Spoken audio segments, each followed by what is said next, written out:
Welcome, my dear friends, to another tale of terror. Tonight we journey to the quiet town of Briar Hollow, where the sins of the past refuse to stay buried. A monster walks among us, scarred, relentless, and driven by a hatred that cannot be extinguished. But remember, even the smallest act of cruelty can awaken the darkest of nightmares. So lock your doors, dim the lights, and prepare yourselves for a story that will leave its mark long after the final scream fades. They had called him the Phantom of Briar Hollow in the headlines, but to the people who had survived his reign of terror, he was much worse than a phantom. He was Orville Mundy, a name that carried the weight of death. A decade ago, Orville had unleashed a wave of unspeakable brutality. 7 victims, each one taken in the dead of night, their bodies discovered mutilated in ways that made seasoned police officers weep. He hadn't just murdered, he had defiled. He had destroyed. The town of Briar Hollow had lived in fear of him until the night he was captured. The trial was swift, the evidence overwhelming. He was sentenced to death, but a legal technicality, an improperly executed search warrant, set him free after only 3 years. Briar Hollow's residents refused to let justice slip through their fingers. They found him one stormy night, dragging him from the decrepit motel where he had been hiding.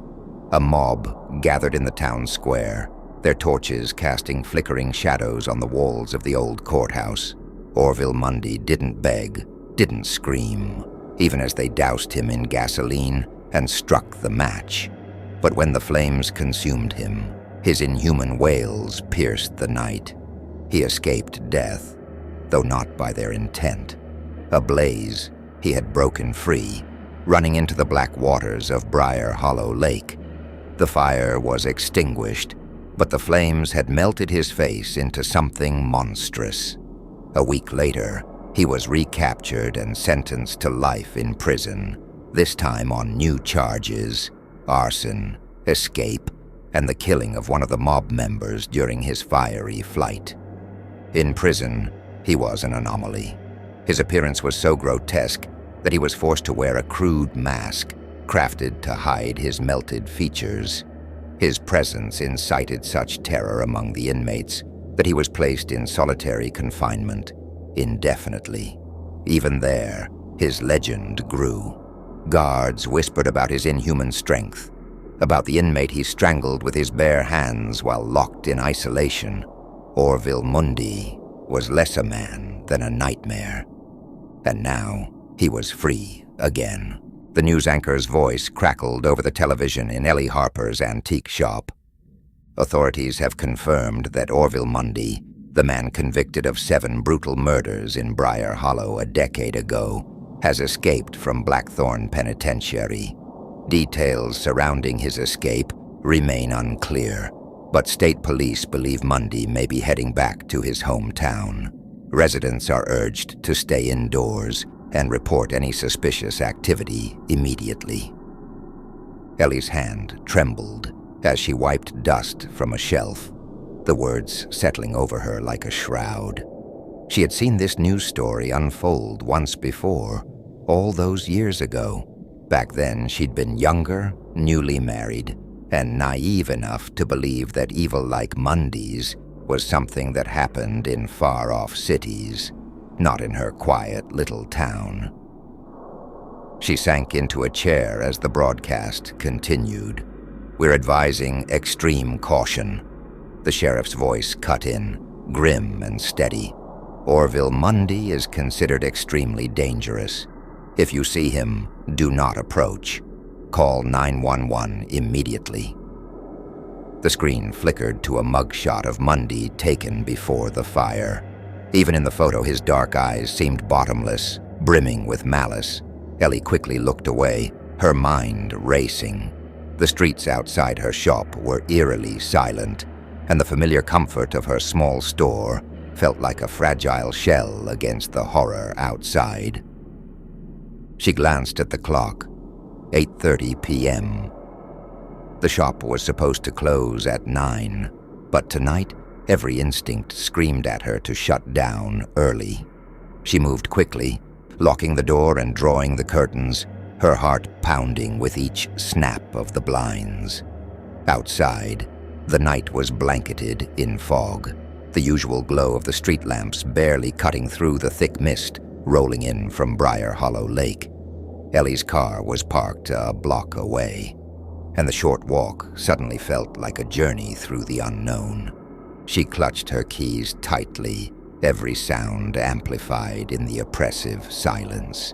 Her boots clicked against the cobblestone street, the noise echoing unnaturally. A low wind swept through the narrow alleyways, carrying with it the faintest sound of water lapping against the shore. As she neared her car, the crackle of her key fob unlocking the door seemed deafening. She slid into the driver's seat and locked the doors, her hands trembling as she fumbled with the ignition. The engine roared to life, and the radio buzzed on. State authorities warn that Orville Mundy may already be in the Briar Hollow area. All residents are urged to observe the town-wide curfew. Ellie's eyes darted to the rearview mirror. Her heart stopped. There, in the fog behind her car, a figure was standing, tall, broad, and unnaturally still. The fog parted slightly, and she saw the mask. It was crude, its surface uneven, the slits for eyes and a mouth jagged and malformed. Her breath caught in her throat as the figure took a step forward. "No," she whispered, her voice trembling. "This isn't real." The figure moved again, the slow, deliberate gait of someone who knew there was no rush. Ellie slammed the car into reverse, her tires screeching as she backed into the fog. The headlights illuminated him fully now. His mask glinted faintly, and behind the eye slits, she thought she saw something watching her, something empty and malevolent. She screamed, shifting into drive and speeding away, the car lurching forward as she disappeared into the mist. Behind her, the figure remained, standing motionless in the street. Slowly, he turned toward the heart of Briar Hollow, his steps heavy but purposeful. Orville Mundy had come home. Sheriff Cal Brody stood at the window of his office, staring into the foggy night. The faint glow of the streetlights barely cut through the thick mist rolling in from Briar Hollow Lake. In his 25 years of service, he had seen his share of horrors. Accidents, domestic disputes gone wrong, even the occasional murder. But nothing had ever compared to the nightmare that was Orville Mundy. Brody had been a deputy back then, fresh-faced and idealistic.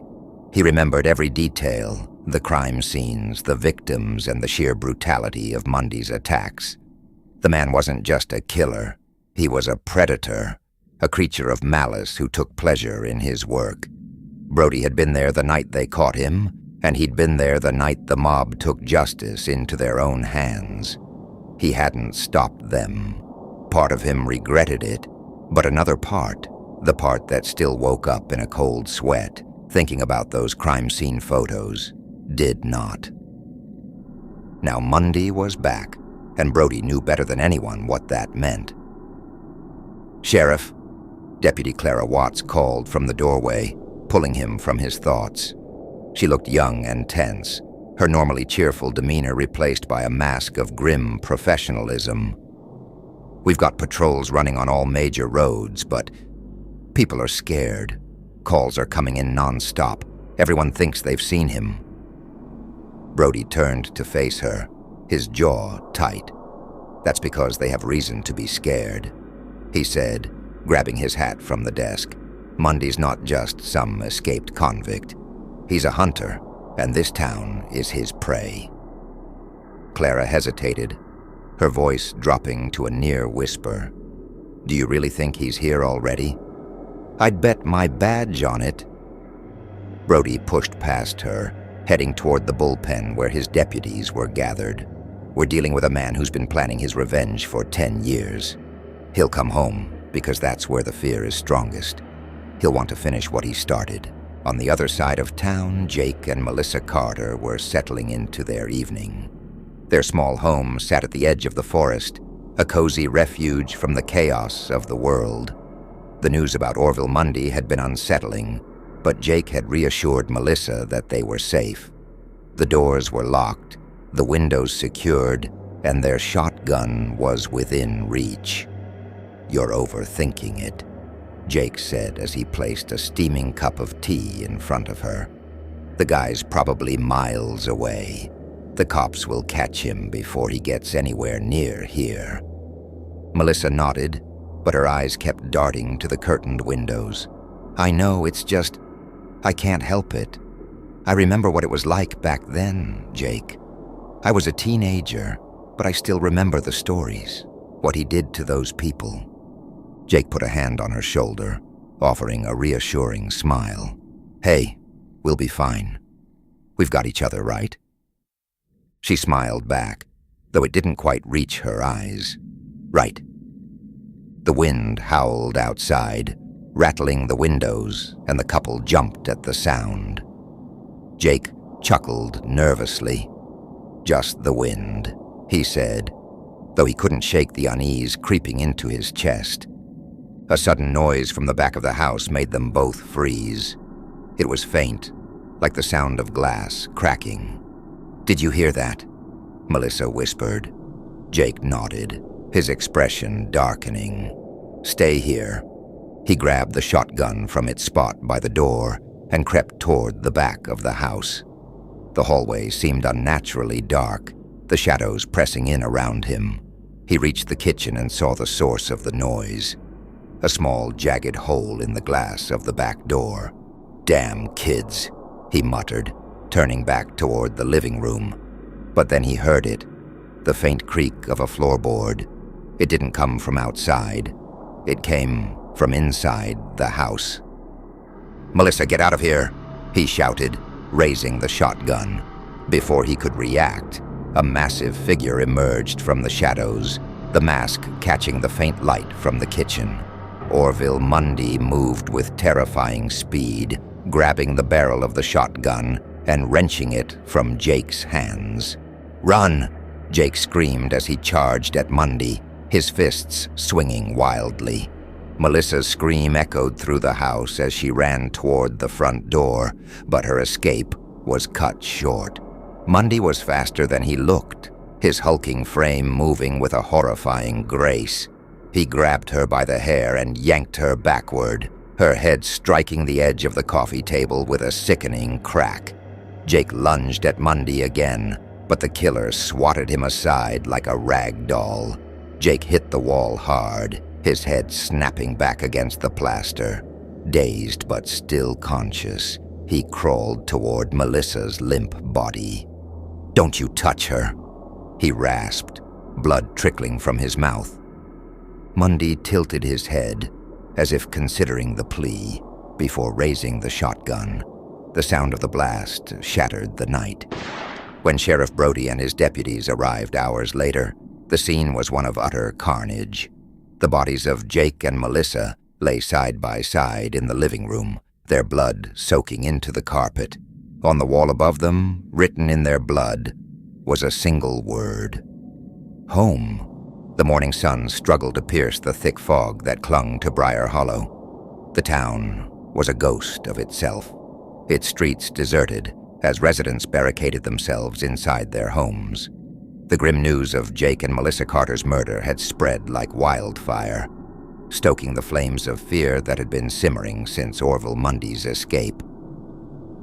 Sheriff Cal Brody stood in the Carter living room, his boots sinking into the blood-soaked carpet. The air was heavy with the metallic stench of death, and the silence was broken only by the murmur of his deputies discussing strategy. Brody stared at the words smeared on the wall: home.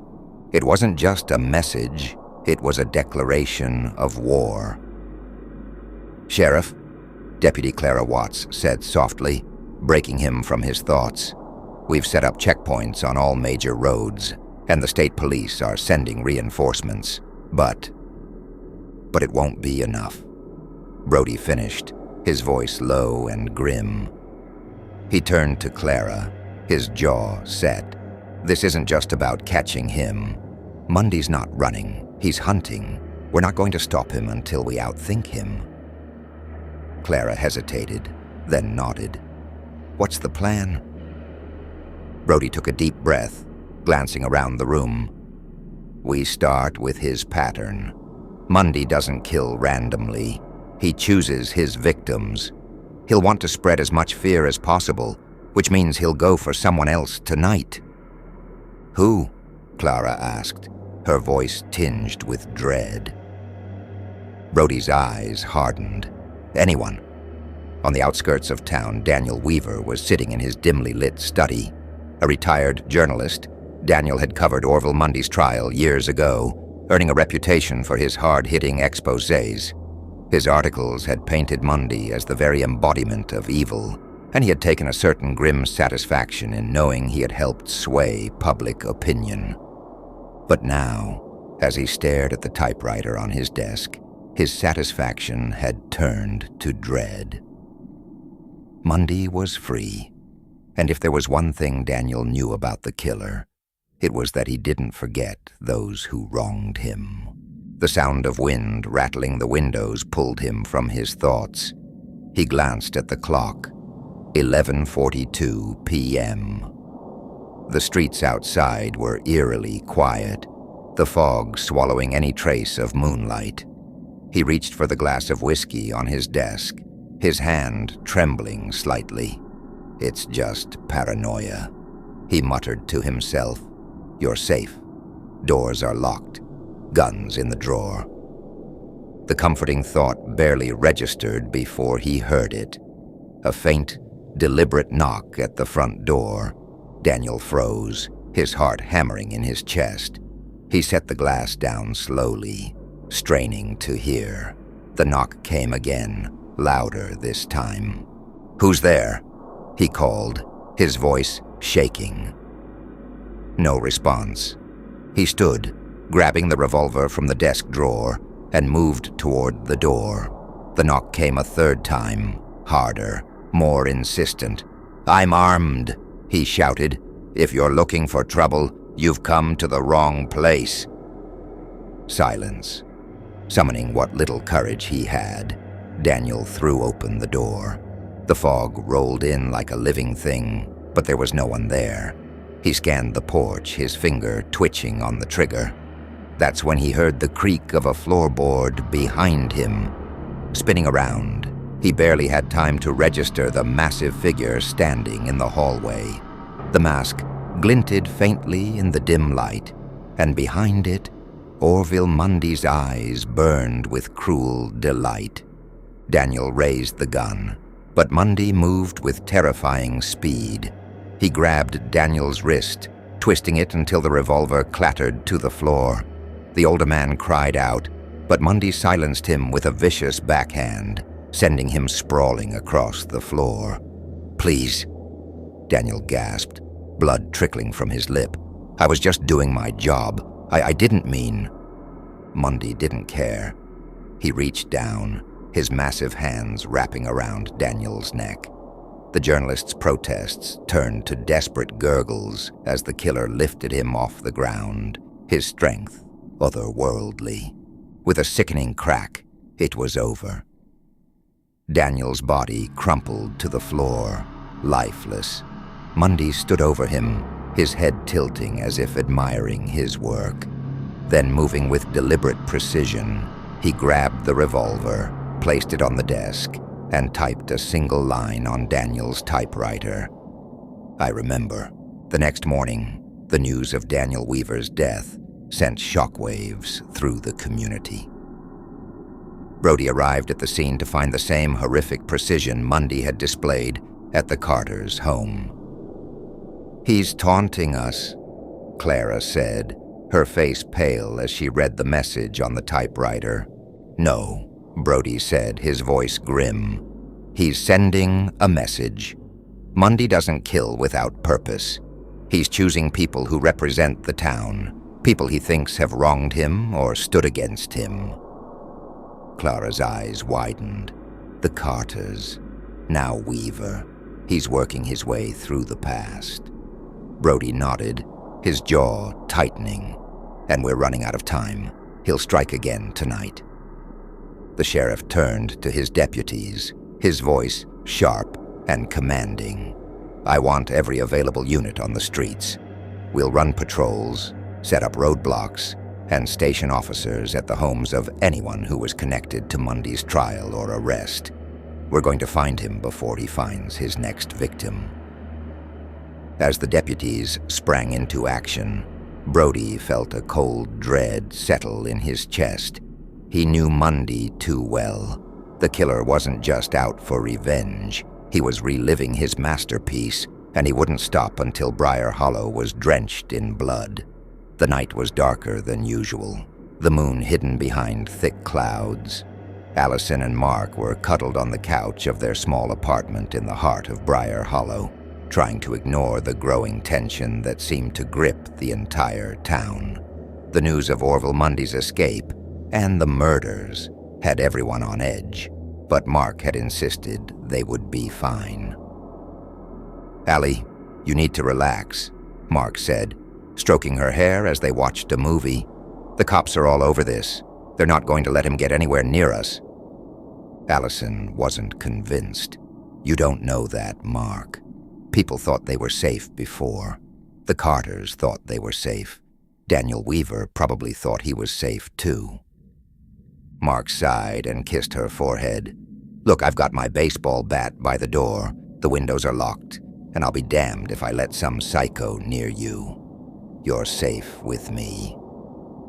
The faint sound of a creaking floorboard interrupted the moment. Both of them froze. The sound came again, louder this time, followed by the faintest shuffle, like something brushing against the wall. Mark stood, his hand instinctively reaching for the bat. "Probably the wind," he muttered, though his voice betrayed his unease. "Stay here." "Mark, don't," Allison whispered, clutching his arm. He gave her a reassuring smile. "I'll be fine. Just stay put." Mark moved toward the source of the noise, his grip tightening on the bat. The apartment was small, but in that moment, the shadows seemed endless, the silence deafening. He reached the kitchen and found the back window cracked open. His heart sank. "Allie," he called over his shoulder, "did you—" Before he could finish, a massive figure emerged from the darkness, the crude mask glinting faintly in the pale light from the window. Mark swung the bat with everything he had, but Orville Mundy caught it mid-swing, wrenching it from his hands with terrifying ease. "Run, Allie," Mark shouted as he charged at Mundy, fists swinging. Allison screamed, frozen in terror for a moment, before bolting toward the front door. Behind her, she heard the sounds of a struggle, Mark grunting, furniture crashing, and the sickening thud of something heavy striking flesh. "Allie," Mark's voice came again, desperate and pained. She reached the door just as the apartment fell silent. The pause was brief, shattered by the sound of heavy footsteps closing in behind her.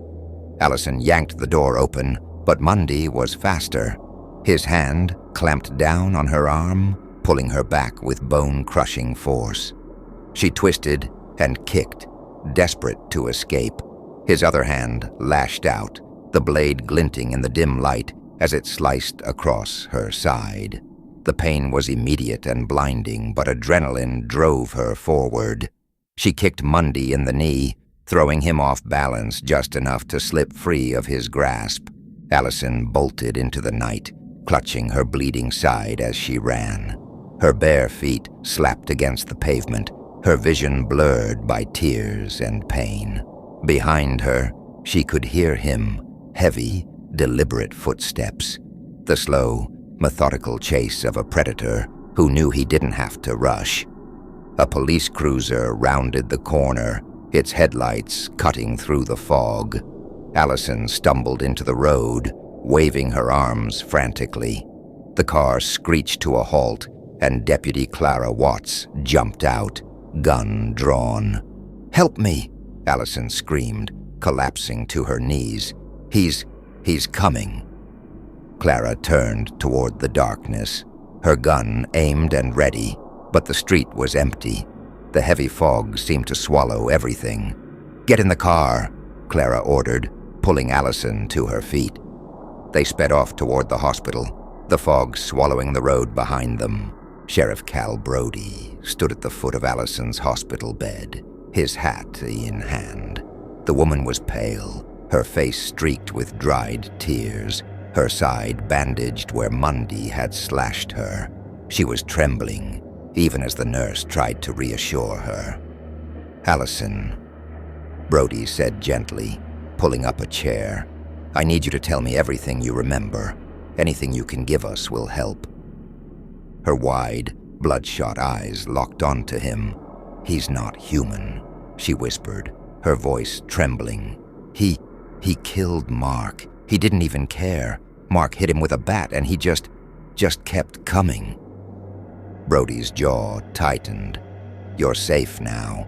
Mundy won't hurt you here." "You don't understand," she said, her voice rising hysterically. "He doesn't stop. I saw his eyes through that mask. He's not like us. He doesn't feel anything. No pain, no fear, nothing. He enjoyed it. He enjoyed hurting us." Clara stepped into the room, her face drawn. She placed a hand on Brody's shoulder and leaned in to whisper, "We found Mark's body. Same MO, blunt force trauma, mutilation. Blood trail indicates he chased Allison for several blocks before she got away." Brody nodded grimly, then turned back to Allison. "We're going to stop him," he said firmly, "but I need to know if he said anything at all." She shook her head, tears streaming down her face. "He doesn't talk. He doesn't need to. It's like he wants you to know he's going to kill you, and there's nothing you can do." Brodus stood, his expression hardening. "Thank you, Allison. We'll have an officer outside your door. You're safe now." As he left the room, Clara followed. "She's right, isn't she?" she asked quietly. "He's not going to stop." Brody's face was set in grim determination. But neither are we." Ellie Harper sat in her dimly lit living room, her knees tucked against her chest, as she stared out at the deputy's patrol car parked in her driveway. She had locked every door, bolted every window, and triple-checked every blind. Yet a gnawing dread refused to leave her. Orville Mundy was still out there, and she knew in her heart that he hadn't forgotten her. The memories of her youth were clearer than ever. The nights she and her friends had tormented the strange man on the outskirts of town. They'd laughed at his silence, dared each other to push further. They thought he was harmless. They were wrong. Now, years later, he had returned, his vengeance cutting through the heart of Briar Hollow, and Ellie knew he wouldn't stop until he'd finished what he started. She clutched her phone, Sheriff Brody's number dialed and ready, her eyes glued to the dim glow of the patrol car. The deputy inside, a young officer named Miller, gave her a reassuring wave when he caught her gaze. She tried to muster a weak smile, but failed. His presence was the only thing between her and Mundy, and the thought filled her with equal parts relief and dread. Deputy Miller sat in his cruiser, his eyes scanning the foggy street. The night was quiet, but the weight of the town's fear pressed down on him. He gripped his sidearm tightly, its cold steel a small comfort against the oppressive dark. A faint sound, a shuffle, barely audible, caught his attention. He sat up straight, his hand moving to his flashlight. The noise came again, louder this time, from the edge of the driveway. Miller stepped out of the car, the crunch of gravel beneath his boots breaking the silence. "Who's there?" he called, his voice steady but laced with tension. From the shadows, a hulking figure emerged. The dim glow from the cruiser's headlights illuminated the grotesque mask of Orville Mundy. His massive frame seemed to fill the entire driveway, and Miller's blood ran cold. "Stop right there," Miller ordered, drawing his weapon. Mundy didn't stop. He moved with slow, deliberate steps, the mask tilting slightly as though studying the deputy. Miller fired, the gunshot cracking through the night. The bullet struck Mundy in the shoulder, causing him to stagger, but he didn't fall. Miller fired again, this time hitting Mundy in the chest. Blood darkened the killer's shirt, but he kept coming, his heavy footsteps unrelenting. The deputy barely had time to react before Mundy closed the distance, grabbing the gun and wrenching it from his hands. The raw strength of the killer was unreal. Miller swung his flashlight, striking Mundy's face. The mask cracked slightly but didn't break. "Let go of me," Miller shouted, his voice desperate. Mundy responded with a guttural growl, his massive hands clamping down on Miller's head. The deputy screamed as the pressure increased, his skull feeling like it was caught in a vice. Desperate, Miller reached up, grabbing at Mundy's mask. With one final effort, he yanked the mask free. What he saw froze the scream in his throat. Mundy's face was a melted horror, the skin charred and warped, the bone beneath exposed in places. His lips were pulled back in a permanent grimace, and his hollow blackened eyes burned with malevolence. "You're a monster," Miller whispered, his voice barely audible. Mundy tightened his grip, and with a sickening crack, the deputy's skull gave way. His body crumpled to the ground, lifeless. Mundy stood over him for a moment, his disfigured face illuminated by the faint glow of the patrol car's lights. Slowly, he turned toward Ellie's house. Ellie had seen the flashes of gunfire, heard the muffled shouts, and now silence. Her heart pounded as she peered out the window. The patrol car was still there, but the deputy was nowhere in sight. She was reaching for her phone when the grotesque, unmasked face of Orville Mundy appeared at the window. Ellie screamed, stumbling backward, his melted features pressed against the glass, his charred lips curling into a horrific semblance of a grin.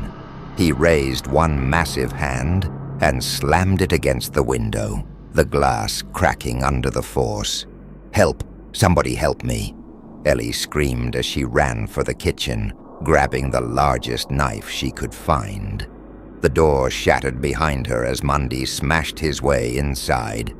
His footsteps were heavy, deliberate, as he stalked through the house. Ellie backed into the corner of the kitchen, clutching the knife with trembling hands. "Stay back," she yelled, slashing wildly as Mundy advanced. He grabbed her wrist, squeezing until the knife fell to the floor. With his other hand, he shoved her against the counter, his burnt face inches from hers. Ellie screamed as his grip tightened around her throat, the air leaving her lungs. Desperate, she reached for anything she could find, her fingers closing around a cast-iron skillet. She swung it with all her strength, striking Mundy across the head. He staggered, releasing her, and Ellie gasped for air as she scrambled away. Mundy recovered quickly, grabbing her by the arm and throwing her across the room. She landed hard, pain shooting through her side as she struggled to get up. A deafening shotgun blast shattered the chaos. Mundy staggered as Sheriff Brody stepped into the house, his shotgun aimed squarely at the killer. Blood dripped from Mundy's chest, but he didn't fall. "Get away from her," Brody barked, pumping the shotgun and firing again. The second shot struck Mundy in the shoulder, spinning him around. He turned back to face the sheriff, his burnt face twisted into a snarl. Brody didn't hesitate. He aimed higher and pulled the trigger a final time. The blast tore through Mundy's head, and he crumpled to the floor, finally still. The townsfolk gathered the next morning at the old factory incinerator. Mundy's body, wrapped in chains, was loaded inside. Sheriff Brody stood at the controls, his face grim as he ignited the flames. Ellie, her arm in a sling and her ribs wrapped tightly, stood at the edge of the crowd. She watched as the flames consumed the body, her mind replaying the horrific events of the night. "It's over," Broda said quietly, joining her. Ellie nodded but didn't speak. She wasn't sure she believed it. As the fire roared and the fog from Blackwood Lake rolled in, the crowd began to disperse. Ellie remained, staring into the flames, knowing she would never truly feel safe again.